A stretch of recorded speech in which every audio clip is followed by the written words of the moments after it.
السلام عليكم، كيف حالكم كلكم؟ ان شاء الله طيبين بخير. اليوم حنعمل رز تونة بطريقة عمي نوفل، ان شاء الله تعجبكم. الادوات اللي نحتاجها: قدر، موعد غرف. وهذه هي المكونات، اشرح لكم هي في السناب الجاية.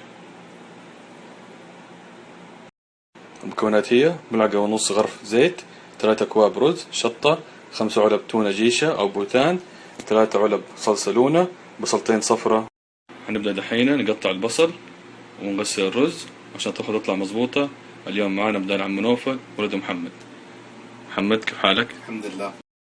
أول خطوة في غسيل الرز، حنغسل الرز بالموية حوالي 6 مرات. بعد كده حنفور موية حارة ونكبها على الرز 6 دقايق مع ملح، بعدين نشيله ونبدأ.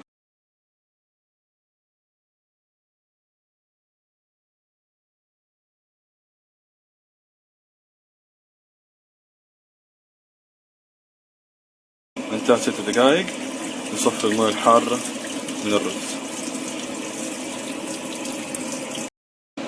حنفك ال5 علب التونة. مهم جدا لما نفك التونة نصفيها من الزيت مرة كويس عشان الأكل لا يطلع زفر.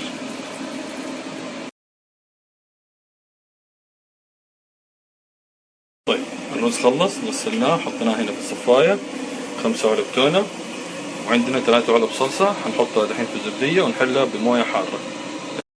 حطينا الصلصة، كبنا عليها موية حارة، بس نغطيها ونوقف ونحلها بالتقليب.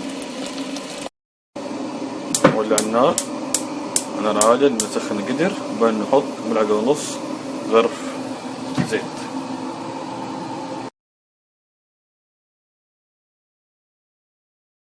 نبدأ نحط الزيت، هذه ملعقة غرف، المكيال ملعقة ونص غرف مليانة.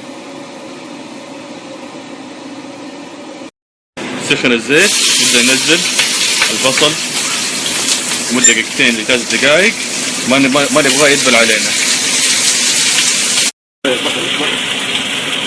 عدد 3 دقايق ننزل التونة على البصل، كمان نحمرها دقيقتين ل3 دقايق لين يصير لونها دهبي. نبغى البصلة تكون زي كده، دبلانة وطرية وقوامها زي هاي.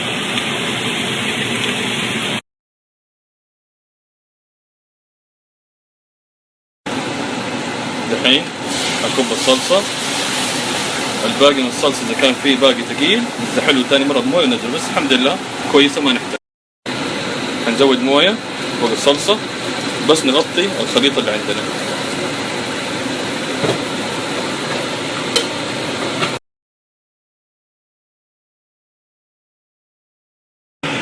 هننزل الرز فوق الخلطة ونقلب ونزود موية كمان شوية. نزود موية لين ما نغطي الرز بصباع.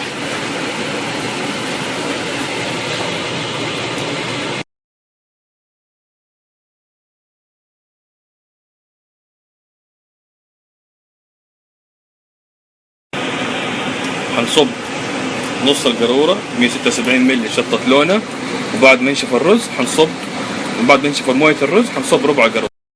كده تمام. حنقفل القدر على نار واطية ونسيب الرز يتسبك.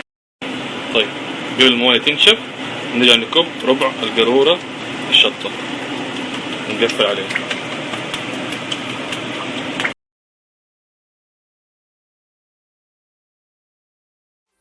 Remember, food makes memories and never trust a skinny chef.